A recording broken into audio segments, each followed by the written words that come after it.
everyone, it's John Grimm of Grimm Swords and Knives, and today we're going to be taking a look at the Eafengrow 0456.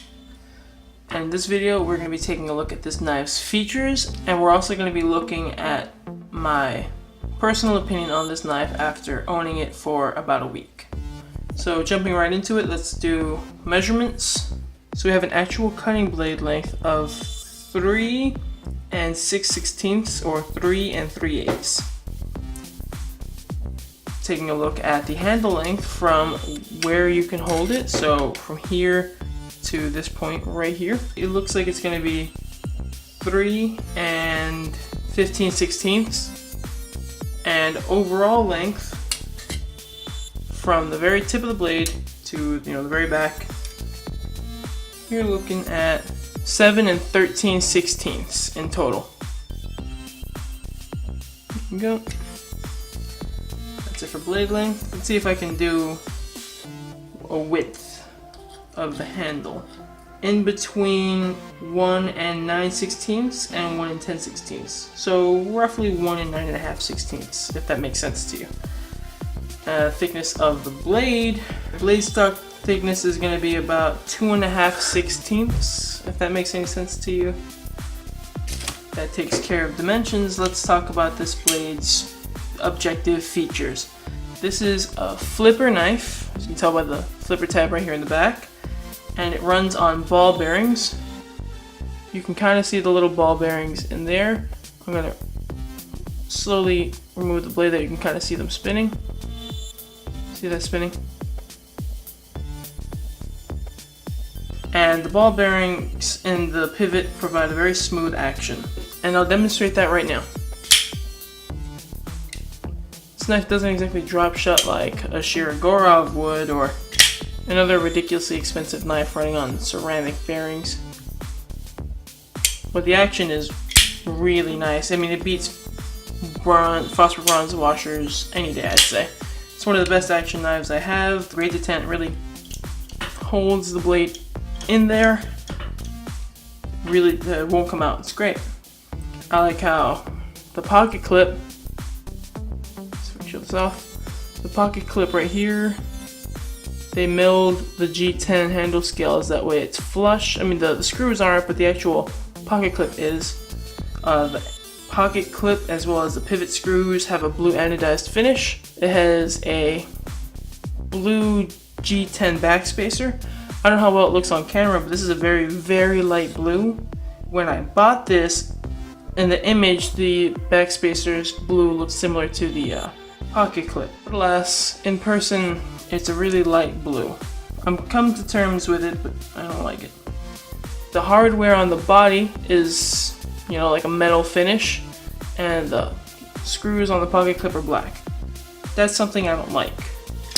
All the flats on this blade are stonewash finished. You can see right here the flats are stonewashed. The spine of the blade, it's all stonewashed. Including all of this on the inside is stonewashed. Now I have some problems with that in terms of action. I feel like, because even I've disassembled the knife already to maintain it. Even inside where the ball bearings rub against on the blade, the tang, that's also stonewash finished. I feel like that might grit up the action. It's a liner lock flipper. You can see here's the liner. It's recessed into the G10. It is a full steel liner. It's not milled out particularly. Yeah, I don't remember having any serious milling whatsoever. And it's only on the one side, the liner. The other side is just solid G10. There's a little bit of metal for the washers and stuff on the other side in here. But besides that, it's just the one liner. It's just a really thick blade overall. The handle is thick, the blade stock is thick. But something I really like about the knife is that they actually managed to get it relatively thin behind the edge. I think, anyway. It's a really good slicer. The bevels on the blade have this really nice satin polish finish. And mind you, I didn't polish this up or anything. It's still really dirty looking.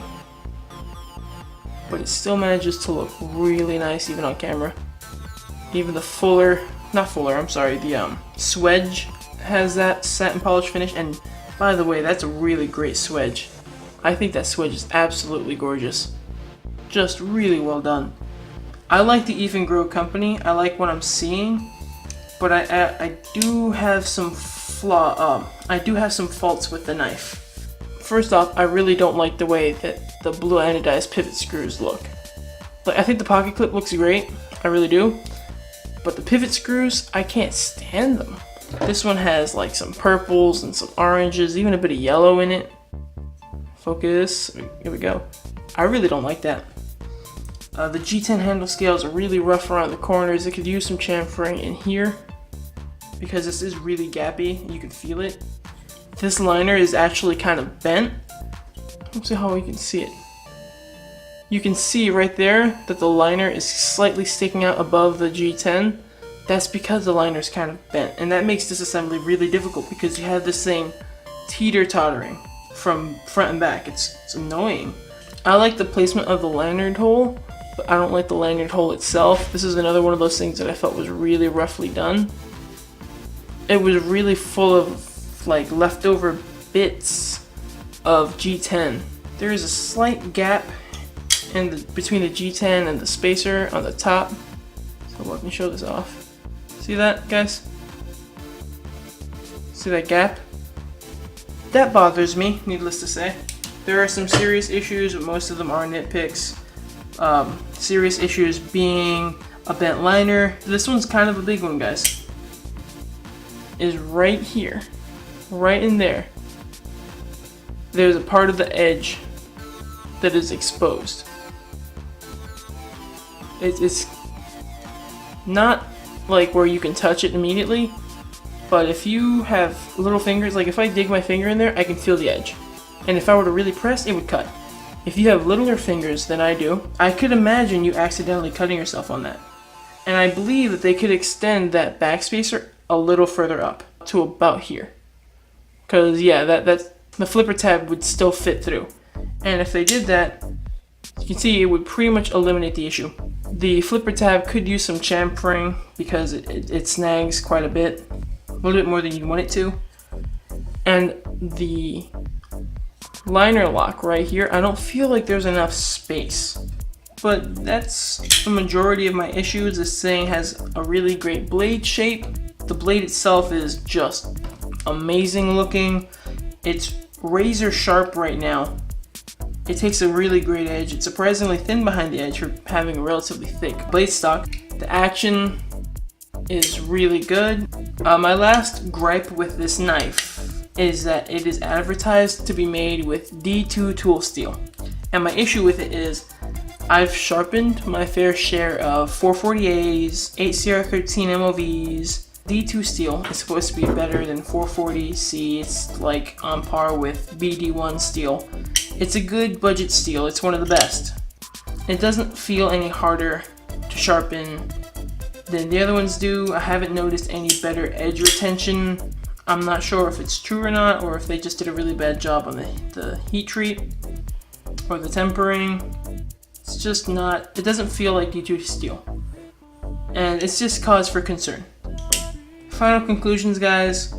For $30, I would say you're getting what you pay for, because you are getting G10 handle scales, you are getting a G10 backspacer, you're getting possibly 8CR13 MOV or higher steel, anywhere from 8CR13 MOV to D2. It's a flipper running on ball bearings, which is impressive. Blue anodized pocket clip and pivot screws.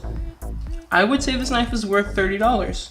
And if by some miracle the steel is D2 steel and it's been properly tempered and everything, then for $30 I'd say that's a really good price. That's a really good price. Because for about $40 you could get the Ontario Rat 2 in D2 steel. My general consensus on this knife is that it's unfinished. I'm liking this knife, and I'm liking what I'm seeing from the company Eafengrow. And I really hope that I can continue to see the company Eafengrow. Sorry, terrible pun. In all seriousness though, I do like what I'm seeing from them, and I want to keep reviewing more of their knives because I'm intrigued. And if it really is D2 steel, I'm impressed. They do have other knives that have billboarding that says D2 on it, so a slight bit more confidence there. And I really want to see the 0456 improved, because as of right now, this is one of my favorites. Just has a lot of flaws, fatal flaws. Well guys, it's John Grimm of Grimm Swords and Knives. I hope this video entertained you and that it made your day a little less grim. Bye now.